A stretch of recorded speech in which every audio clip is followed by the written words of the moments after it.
Good morning to all of you.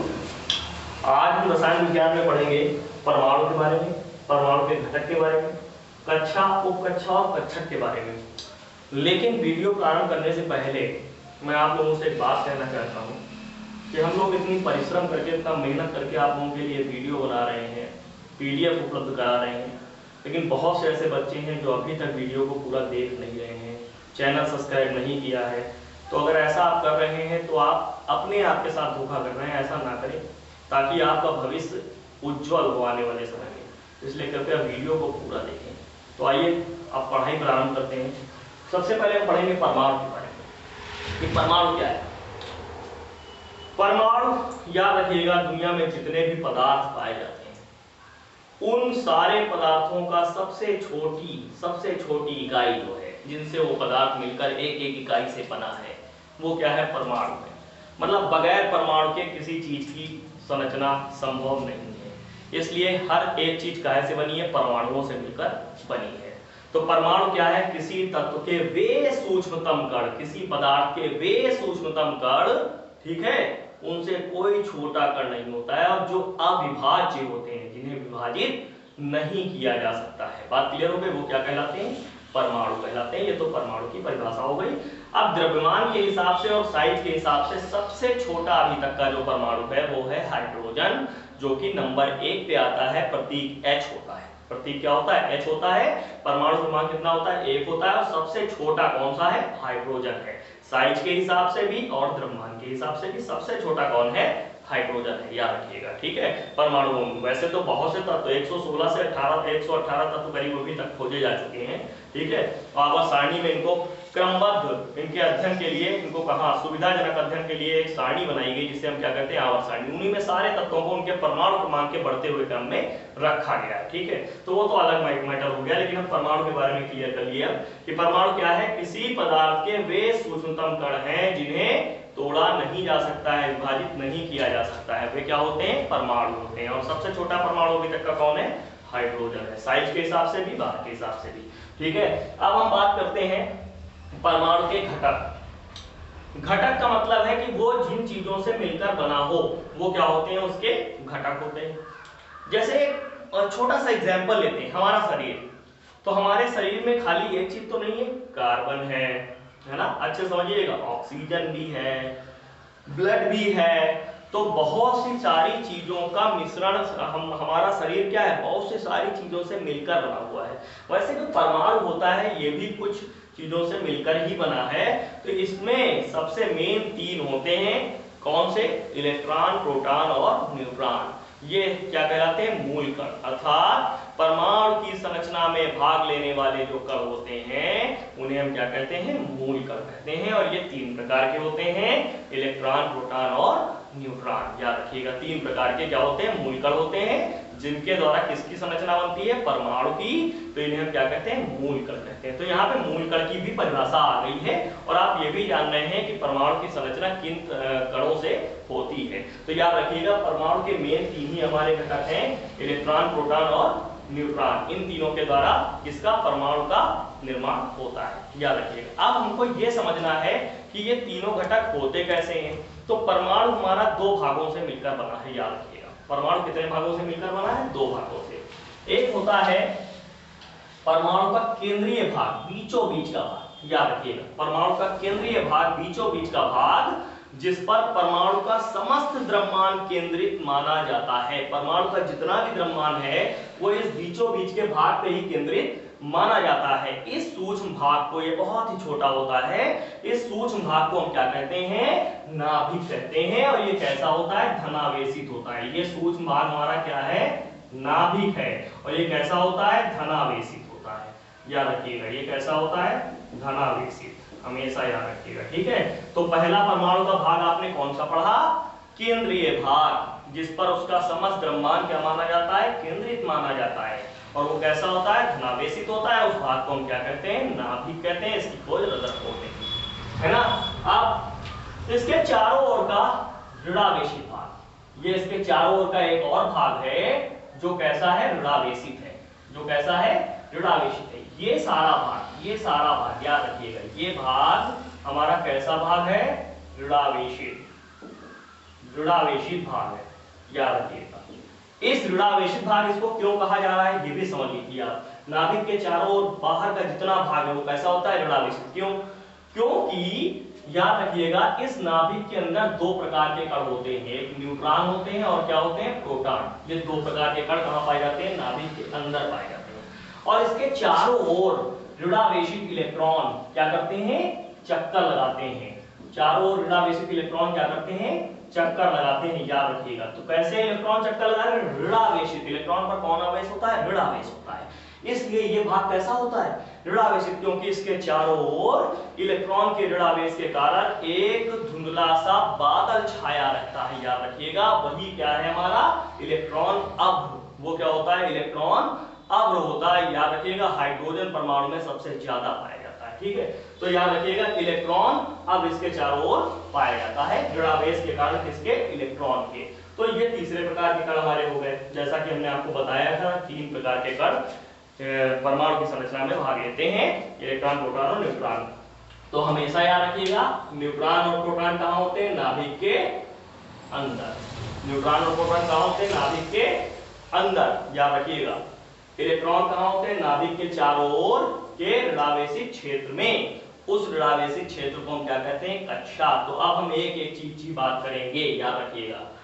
किसकी पहले बात करें, कक्षा की। तो नाभिक के चारों ओर का वह क्षेत्र, परिभाषा समझिएगा, नाभिक के चारों ओर का वह क्षेत्र जिसमें ऋणावेशित इलेक्ट्रॉन चक्कर लगाते हैं उसे हम क्या कहते हैं, कक्षा कहते हैं, याद रखिएगा। बिल्कुल आसान है, नाभिक के चारों ओर का वह ऋणावेशित क्षेत्र जहां इलेक्ट्रॉन चक्कर लगाते हैं उसे हम क्या कहते हैं, कक्षा कहते हैं। अब नाभिक से प्रारंभ करके पहली कक्षा को 1, दूसरी कक्षा को 2 और तीसरी कक्षा को 3 एंड सो ऑन, इसी प्रकार और भी लिखते चले जाते हैं। या फिर इंग्लिश के अल्फाबेट में इसको के से प्रारंभ करते हैं तो के, एल, एम और इस तरीके से आगे तक लिखते चले जाते हैं, याद रखिएगा, ठीक है। तो नाभिक के पहली वाली जो कक्षा होगी, पास वाली कक्षा, उसको के से प्रारंभ करेंगे, उसके बाद वाली को एल, ऐसे अल्फाबेट में आगे बढ़ता चला जाएगा। और ये सब याद रखिएगा। अब इसके बाद ध्यान आपको क्या देना है, तो ये कक्षा की परिभाषा, कक्षा की परिभाषा एक बार फिर से क्लियर करें तब हम आगे बढ़ेंगे। कक्षा क्या है, या मुख्य ऊर्जा स्तर जिसको कहते हैं, याद रखिएगा। नाभिक के चारों ओर का वह क्षेत्र जहां इलेक्ट्रॉन चक्कर लगाते हैं क्या कहलाता है, कक्षा या मुख्य ऊर्जा स्तर। इसको स्मॉल n से डिनोट करते हैं, मुख्य क्वांटम संख्या भी होती है, ठीक है। और इसको हम या तो 1, 2, 3, 4, 5 लिखते हैं या फिर k से चालू करते हैं, k, l, m, n इससे लिखते हैं, याद रखिएगा। अब इसके बाद अच्छा हाँ, एक बात और इंपॉर्टेंट है, इसको k से, k, l, m, n से ही क्यों चालू किया, क्योंकि याद रखिएगा ये स्पेक्ट्रम के आधार पे ये सारे नाम रखे जाते हैं। स्पेक्ट्रम श्रेणी जो हमको मिलती है उसी के आधार पर ये सारे नाम दिए जाते हैं, कैसे प्रारंभ होता है। अब इसके बाद हमारी दूसरी परिभाषा थी उपकक्षा। उपकक्षा या उप ऊर्जा स्तर भी कहते हैं इसको, या उप सेल भी कहते हैं, याद रखिएगा, ठीक है। तो ये क्या है, ये तो कक्षाएं अभी आपने पढ़ी, इस कक्षा की ऊर्जा अलग है, इस कक्षा की ऊर्जा अलग है, इस कक्षा की ऊर्जा अलग है। हर कक्षा की ऊर्जा क्या होती है, अलग अलग। तो सभी कक्षाओं की ऊर्जाएं भिन्न भिन्न होती हैं, जिस कारण इन्हें छोटे छोटे कक्षाओं में तोड़ दिया जाता है। ये जो छोटी छोटी कक्षाएं हैं जिनमें इनको तोड़ा गया, इन कक्षाओं को तोड़ा गया, उन्हीं को हम क्या कहते हैं, उप ऊर्जा स्तर या उप सेल या फिर उप कक्षा, उन्हीं को हम कहते हैं, याद रखिएगा, सब सेल, है ना। तो क्यों तोड़ा गया, क्योंकि सभी कक्षाओं की ऊर्जा एक समान नहीं थी, इस कारण इनको पुनः छोटी छोटी कक्षाओं में तोड़ा गया।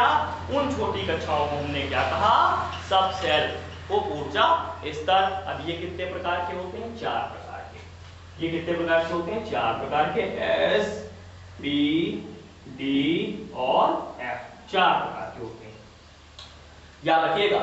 उप सेल या उप ऊर्जा स्तर या उप कक्षा कितने प्रकार की होती है, 4 प्रकार की, S, P, D, F। अब क्वेश्चन ये होता है SPDF कहां से आया, तो याद रखिएगा स्पेक्ट्रम स्टडी में देखा गया S का मतलब था शार्प, S का मतलब क्या था, शार्प, P का मतलब प्रिंसिपल, D का मतलब डिफ्यूज्ड और F का मतलब फंडामेंटल। याद रखिएगा इन चारों से इनके नाम लिए गए हैं, इनका ये मतलब होता है। तो उप कक्षाएं कितने प्रकार की हुई, 4 प्रकार की, S, P, D, F। अब याद रखिएगा, अब S उपकक्षा है जो, याद रखिएगा एस उपकक्षा, इसके अंदर कितने इलेक्ट्रॉन ज्यादा से ज्यादा रह सकते हैं?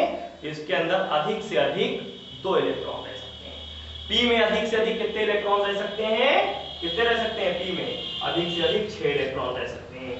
डी में अधिक से अधिक कितने रह सकते हैं? 10 इलेक्ट्रॉन रह सकते हैं। और एफ में अधिक से अधिक कितने इलेक्ट्रॉन रह सकते हैं? 14 इलेक्ट्रॉन रह सकते हैं। ऐसा क्यों हो रहा है इसको भी अभी हम समझेंगे आगे, ठीक है। अब अगली परिभाषा हमारी आती है कक्षक की। तो जो कक्षक होता है वो इन उपकक्षाओं के अंदर होता है, याद रखिए। कक्षक कहां होता है? इन उपकक्षाओं के भीतर होता है। इसको भी समझ लेते हैं। तो मतलब कक्षक क्या है ये पहले समझते हैं, ठीक। तो कक्षक क्या होता है? कक्षक एक ऐसा त्रिविमीय क्षेत्र, एक ऐसा त्रिविमीय क्षेत्र जहां पर इलेक्ट्रॉन के मिलने की संभावना सबसे अधिक हो। याद रखिएगा, अगर इलेक्ट्रॉन को आप ढूंढने निकलते हैं तो सबसे ज्यादा इलेक्ट्रॉन की मिलने की संभावना जिस क्षेत्र में होगी उस क्षेत्र को हम क्या कहते हैं? कक्षक कहते हैं या ऑर्बिटल कहते हैं। और ये कैसा है? त्रिविमीय, 3 डायमेंशनल होता है, याद रखिएगा। तीनों विमाएं इसमें होती है, लंबाई, चौड़ाई और ऊंचाई। बात क्लियर हो गई, ठीक। तो वो क्षेत्र, वो त्रिविमीय क्षेत्र जिसमें इलेक्ट्रॉन के मिलने की संभावना क्या हो? सर्वाधिक हो, वो ऑर्बिटल या क्या कहलाता है? कक्षक कहलाता है। और एस उपकोष में एक कक्षक होता है। एस उपकोष में कितने कक्षक होते हैं? एक कक्षक होता है। इसको आयताकार बाक्स से लिखते हैं। एस उपकोष में एक कक्षक। पी उपकोष में कितने होते हैं? 3 कक्षक। डी उपकोष में कितने होते हैं? 5 कक्षक। और एफ उपकोष में कितने होते हैं? 7 कक्षक। 7 कक्षक। एक कक्षक में अधिक से अधिक कितने इलेक्ट्रॉन होते हैं? 2, इससे ज्यादा नहीं होंगे, याद रखिएगा। तो इसमें कितने इलेक्ट्रॉन होंगे? 2। एक ऊपर को दिखाया है, नीचे को। अब इसको भी समझ लीजिए, ऊपर और नीचे क्यों दिखाते हैं? क्योंकि इलेक्ट्रॉन वामावर्त गति करता है और दक्षिणावर्त। तो एक बताता है वामावर्त गति को, एक बताता है दक्षिणावर्त गति को। और एक कक्षक के अंदर जो 2 इलेक्ट्रॉन होंगे उनके स्पिन जो होंगे, चक्रण की दिशा, वो एक जैसी नहीं होगी कभी भी, याद रखिएगा, ठीक है। विपरीत होगी। तो एक वामावर्त और एक दक्षिणावर्त, स्पिन अप स्पिन डाउन। तो एस उपकोष में अधिक से अधिक कितने इलेक्ट्रॉन? अभी हमने बताया थे 2, क्योंकि उसमें एक ही कक्षक होता है। अब पी उपकोष में कितने अधिक से अधिक इलेक्ट्रॉन होंगे? कितने होंगे अधिक से अधिक? 6, क्योंकि उसमें 3 कक्षक होते हैं। ऐसे डी उपकोष में कितने इलेक्ट्रॉन होंगे? 10, क्योंकि उसमें 5 कक्षक होते हैं, याद रखिएगा। क्योंकि उसमें कितने होते हैं? 5 कक्षक होते हैं। तो 10 इलेक्ट्रॉन हो जाएंगे, क्योंकि एक में 2 तो 5 में 10 हो जाएंगे। और एफ उपकोष में अधिक से अधिक कितने इलेक्ट्रॉन? 14। कितने अधिक से अधिक इलेक्ट्रॉन? 14। क्यों? क्योंकि उसमें 7 कक्षक होते हैं, एक में 2 तो 7 दूनी 14। तो ये भी समझ लीजिए। अब ये कक्षक जो है इनकी अलग अलग आकृति होती है, इसको समझना है। इनकी आकृति क्या होती है? अलग अलग होती है। जैसे एस कक्षक जो है ये कैसा होता है? गोलाकार। ये कैसा होता है? गोलाकार, हमेशा याद रखिएगा। एस उपकोष का एस कक्षक कैसा होता है? गोलाकार होता है। पी कक्षक कैसा होता है? डंबल के आकार का। डंबल मतलब डमरू।